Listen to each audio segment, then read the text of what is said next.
All right, well, good morning from Oslo.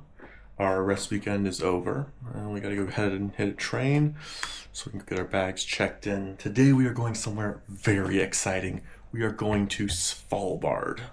Now, Svalbard is the furthest north you can get. There is pretty much nothing above it. I think it is the furthest established civilian, at least, outpost in the world. We are going to a place called Longyearbyen, and that's like the main place on the island. There's a couple of other places, including New Ailson. We've already been to Ailson, but we haven't been to New Ailson. That is the furthest north that anyone lives. However, it's mostly researchers only. Very difficult to get up there, and we're not going to be able to get up there on this trip. But we will be going to a Russian colony up there, which I'm looking forward to checking out. So this is probably going to be the longest flight of our entire trip, except maybe the Faroe Islands. I think the Faroe Islands might be just a little longer. So let's get everything packed up.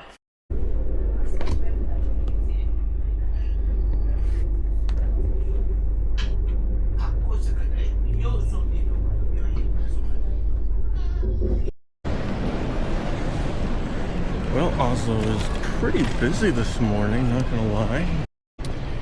Well, I did get charged, finally, for a plastic bag. Here's my second plastic bag, I guess, so really wasn't a great deal. I thought it was 15 crowns. It's actually 50 crowns. Kind of pricey. But we got our stuff checked. Now we gotta head through security. I'm assuming I'm going to the international section because this isn't technically in the Schengen, but we'll find out. Our security doesn't look too bad. I should take that back. It's kind of bad. But we will be able to use FastPass somewhere along here.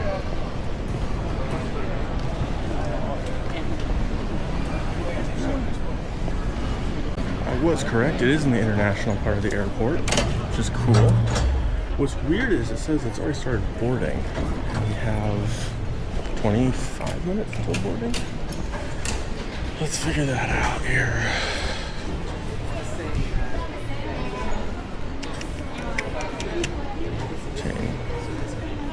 Doesn't say it's boarding here, so weird. Anyways, we gotta go this way. And obviously I'm gonna go get some free food at the lounge. This is the first time we're using the international lounge on this trip. We've been relegated to domestic so far. So I'll show you guys. It says we're boarding and the progress is going up, but it's not boarding time yet. But do I want to risk it? The lounge is going to be pre-border control, so let's see. But the boards don't show it's boarding. I think we'll go ask in the lounge. That's probably our best bet. It was fun. They couldn't find my stamp for the entry into the Netherlands. I don't blame them though. There's already over half of a large passport folder full of stamps. There's our good friend's point. Maybe we'll grab a quick snack. But according to SAS's app, the flight is boarding. So I decided I would go ahead and skip the lounge and I'll just head directly over here.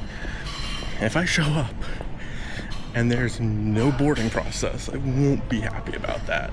I was looking forward to a good meal in the lounge. Like I suspected, not boarding. So let's go get some snacks since we got robbed of our lounge time by the SAS folks. I'm going to submit a claim to them and be like, hey, you gotta pay for my snacks because I should be in the lounge. A good 20 minutes of lounge time just wasted. Not happy about it. Well, this was 260 crowns, which is 26 bucks. Pretty sure I overpaid because the meal deal, which would be like these three, should be like 150, and then the drink, there's no way that's 100 crowns, $10. Because for two, you could get it for 80. So I think I was scammed a little, but it's okay because I'm going to submit it over to SAS for reimbursement and try to get some money out of them. That's good. I forgot to put airbags in my bag. Vi er nå klare til Sky Priority ombordstigning. That's good. I had my hands full.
Bit fun. I was looking at the crew and I was like, oh, the purser looks really familiar.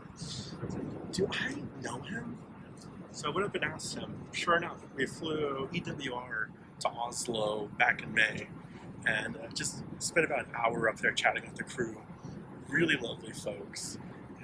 Yeah, super fun. I really enjoyed it. Really hardworking. Like we talked a bit about the conditions as crew. Just the number of flight attendants that operate routes with, and they are doing bare minimum, and they are working extremely hard. So it's really, really impressed to see that. It's always fun when you see crew that you know and get to talk with them, and it's actually fun. The guy was a PMI before this down in Spain, and tomorrow he's going to JFK. Very interesting routes here at SAS.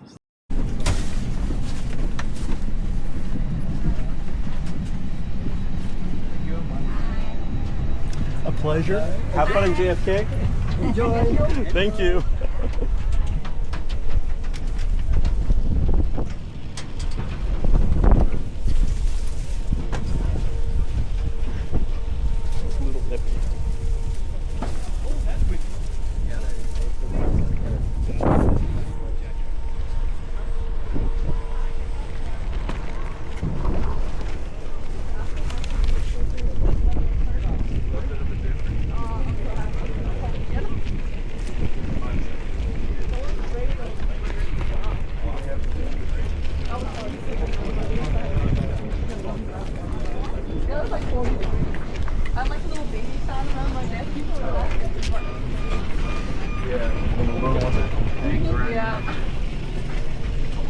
I told Steve to get one. I was like, you may want to have one of these.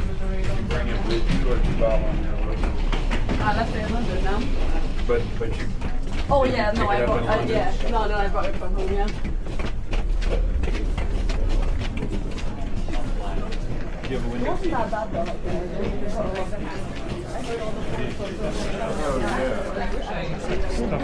I know, but it's just kind of fun. Fernando, we got there and built all the antennas in 9 days. And then just hit the brake.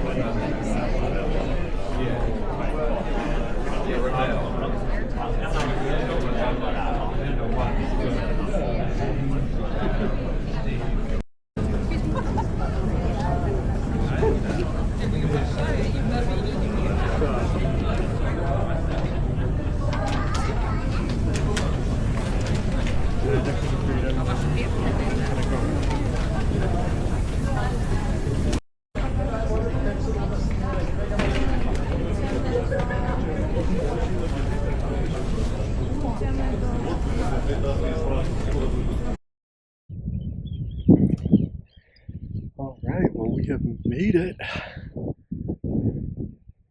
A nice little place to pitch my tent here. Hoping that at least this will break some of the wind as it comes across from the water. Seems to be a good spot.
And just like that, we've got tents set up.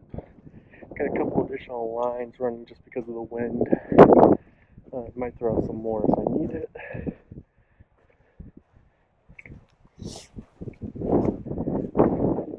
And then we got a bag of snacks here, which we're going to take inside and see if there's a place we can throw them. So that, we don't have them out here. Well, let's go inside and take a look at it. It's supposed to be warm at least. So that'll be nice. Well, this is very nice.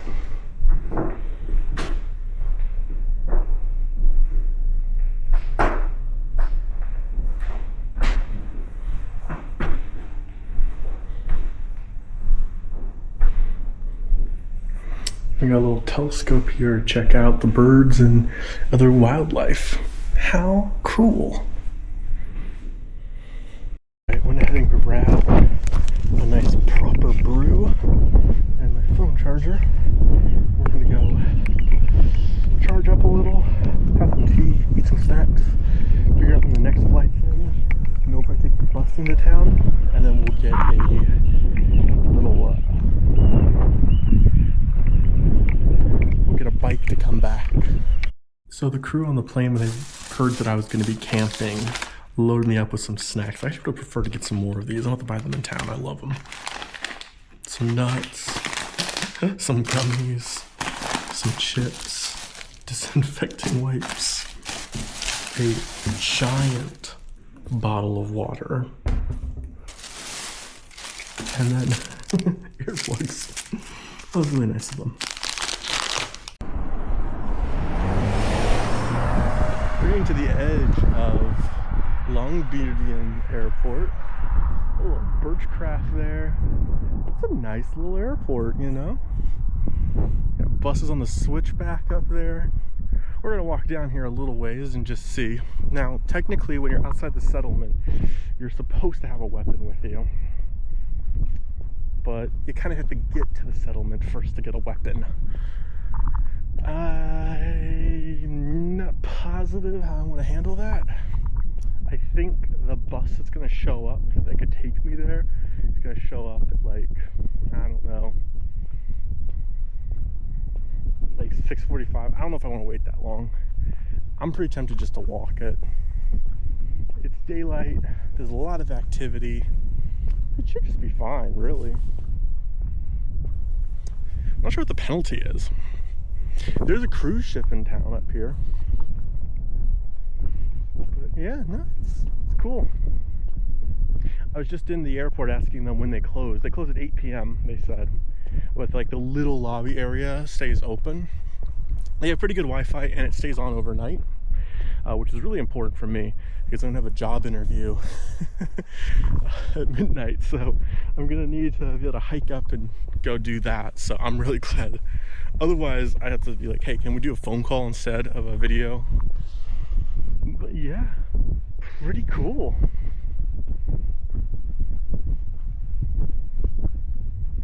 Now, there is some danger to actually walking this road. Even though we are in a place that's relatively populous with people, the campsite where I'm staying had a camper get killed a few years ago by a polar bear. I'm not sure exactly what time of year it was or what, but it was pretty dangerous. So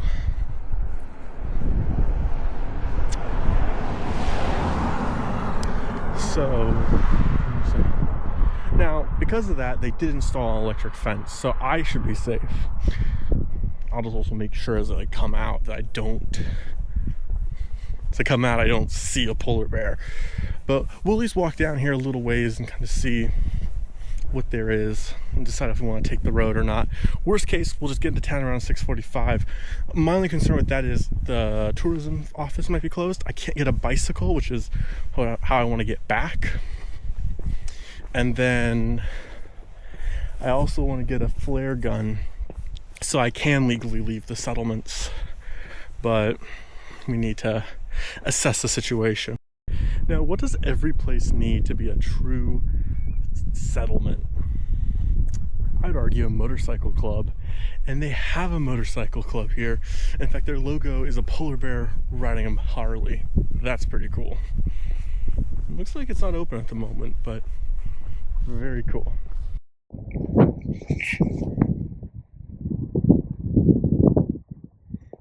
Yes, I just had the cops pass me. They're definitely looking, but I got a big bulge for my shopping bag. I'm hoping they kind of just look like it's a weapon. I'm like, he's got a flare gun. But yeah, because the rougher, I would say, bit of the walk.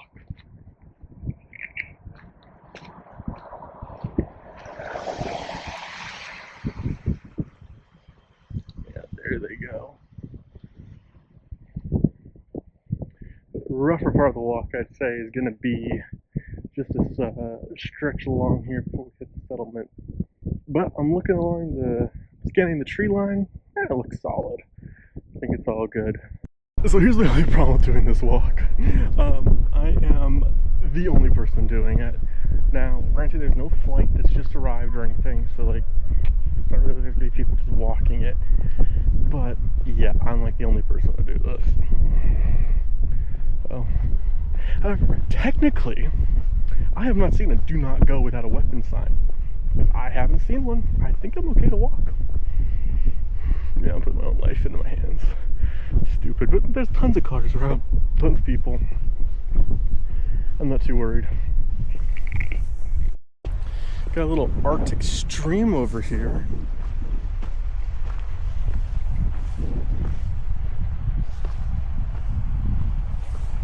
It's pretty cool. Now, what's really interesting for me is I'm kind of already familiar with this sort of lifestyle. I spent 3 years at a little frontier outpost in the Pacific. Half of it was a runway, 2 miles long, really tiny, very limited infrastructure. So granted, this is way larger, colder, and instead of sharks, and who knows, there might be sharks, you have polar bears. But this is very similar. In fact, honestly, I'd say this is... In fact, I would say this is actually bigger than the island I spent. You know, relative to the size of what's here and the amenities here. I mean, I'll tell you one thing, we never had a cruise ship show up. And we had 3 flights a week. All right, well, a good sign that I'm not entirely crazy for doing this. There are a lot of footsteps here, so it really does look like... There's Bess. So the ambulance passes. So it really does look like more people do this. It's just not the time of day that people are doing it. That is so cool. All right, here comes the second person that is walking this trail. So I begin to feel a little better. But check this out. Mein Schiff 7, unsere Gäste liegt wohlfühlen. I've never heard of the Mein Schiff Cruise Company. Well, it looks like, oh, never mind. I see the mast. It's TUI, TUI. Huh. I didn't know TUI did cruise ships. And I didn't know they came up here. The Red Cross here. That's good. It looks like whatever this is, it's functional. Blue generator. It's gotta be a generator, right? It's producing a lot of heat, that's for sure. You can see up there, there's old coal bucket chute things. They basically just put coal in there and run it along. Kind of like a gondola. Pretty cool. We're getting a little closer to town now. Yeah, we went from 80 kilometers an hour to 30.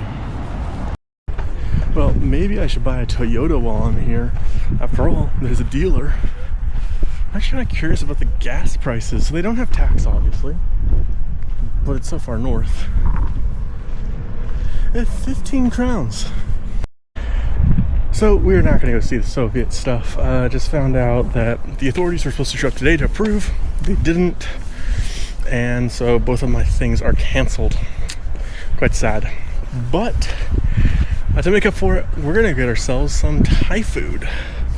That's right. Basically the north, as far north as we can go, we need some Thai. So let's go check it out.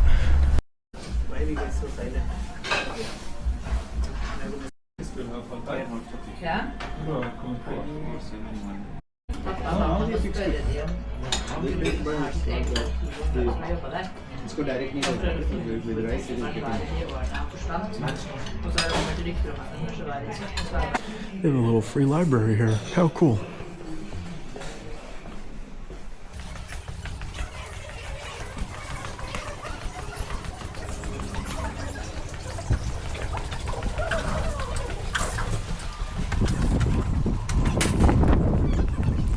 So they had hibiki there for about $100. Not a terrible price, actually. One bottle of it, the guy told me he orders about 12 per shipment, but just not a lot of people buy it because it's expensive. But when you're finding hibiki for like $140 now in some places in the States, it's actually a really nice price. Well, they're about 4 times cheaper than on the plane. Not too bad. Alright, this looks like where the post office is. That'll be useful to know because we have some postcards to send. So Svalbard is anything but a food desert. They even have a Mexican restaurant. We're gonna have to try that out.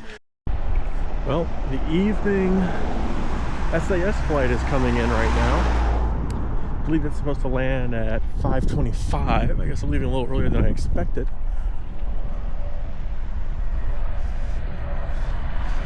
What a beautiful approach. I need to make sure when I get back to switch my seat to a window seat so I can check it out. It was a little difficult to watch the approach from the aisle seat.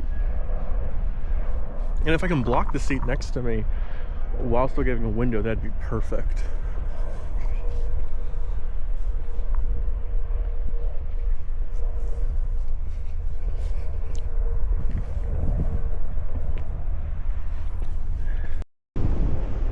Guys, look at this view. Isn't that incredible?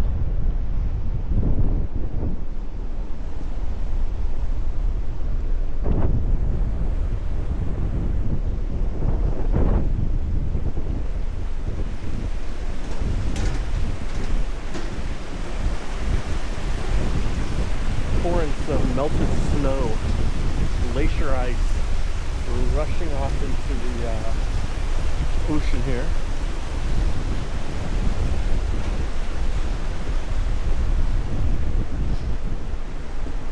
Well, there's one of the buses that'll take you to the airport.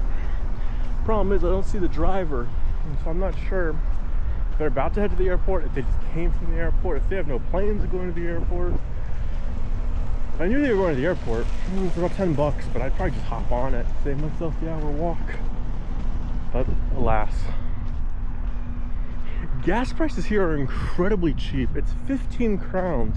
I was paying between 20 and 22 crowns in mainland Norway. Alright, so as I mentioned before, TUI is a German vacation company, and so I was kind of surprised to see them up here, but once I saw them I knew there would be a million Germans, and that's not to be unexpected. But I saw somebody try to take a picture with the polar bear sign, and I was like, oh, let me offer to take a picture for them so they don't have to just take a selfie. And when I was talking to her, we started talking about, you know, the fact that I was surprised to see so many Germans here, but when I saw the ship I knew it's TUI, you know, there's going to be Germans. And she said, oh yeah, Germans are like crazy. I was like, oh, I know, I spent 9 years in Germany. And she asked me where, and I told her, oh, you know, Kaiserslautern and Wiesbaden. She's like, oh, I live in Kaiserslautern. My husband's in the military. What a small world. I did not think I'd see somebody from the KMC here in Svalbard.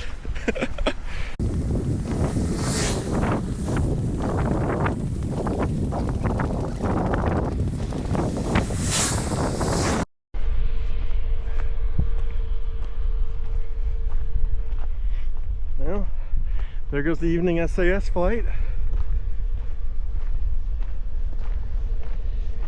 Seems like everything takes off and lands from this direction. It must be because of the wind.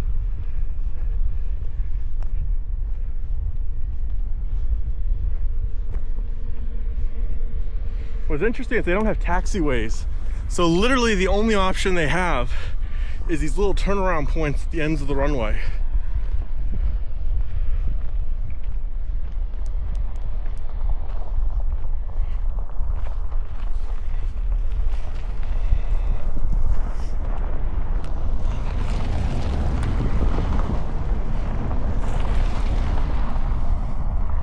It's going that way.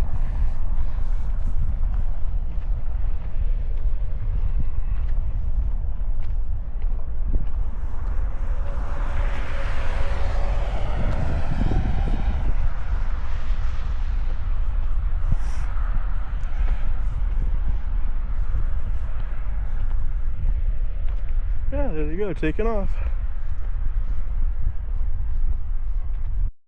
Not gonna lie, I do like the airport road a little better. Oh no.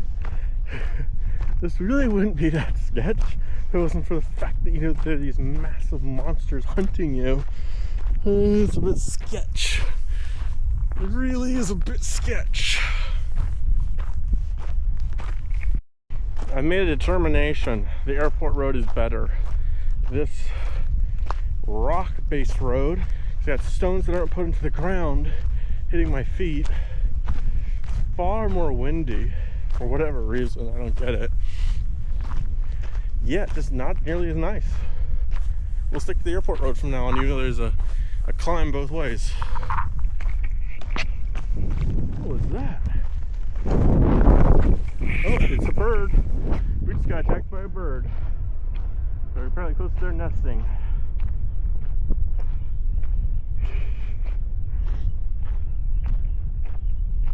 Can't believe we got that on camera. Oh God!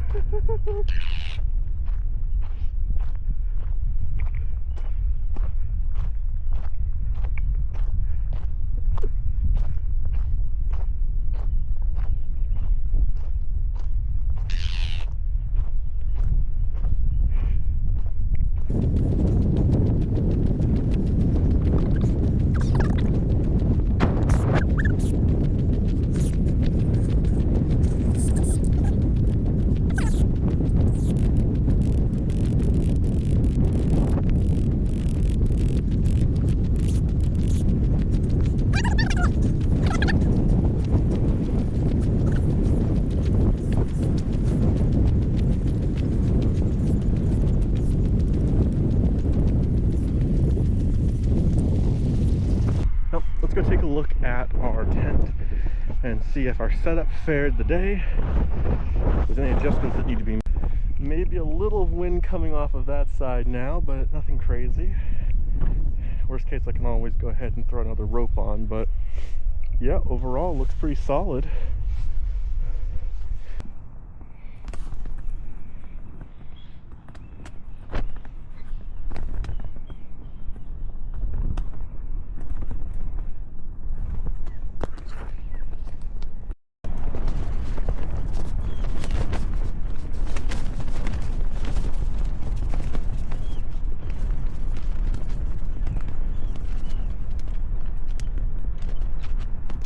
Well, good afternoon from my little tent here. Just got some tea inside, handled the registration process for the camp, got a bicycle rental so we can go into town. Definitely had a good sleep. I was a little concerned about the tent for a bit there. The winds were quite sustained, but it held without issue, so we should be good. Honestly, I wish I could spend more time here. This is such a cool...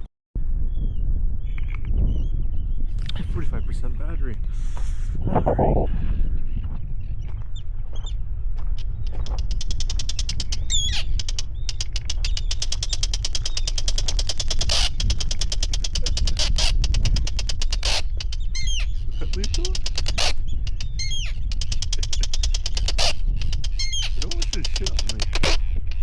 Oh yeah, he's shooting. Okay.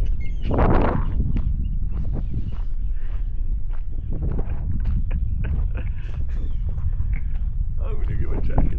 Well, that didn't go so well, but now we're a bit better prepared. I do not want birds pooping on this jacket, but if they poop on my rain jacket, it's gonna be okay. I can easily wash it. So Hard hat on, rain jacket on. I thought birds aren't real, man. All right, now we can go back out. Here's the trick, is just to ignore them.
Careful of how far we go into this. Oh, it's not bad at all. Quite decently warm, actually.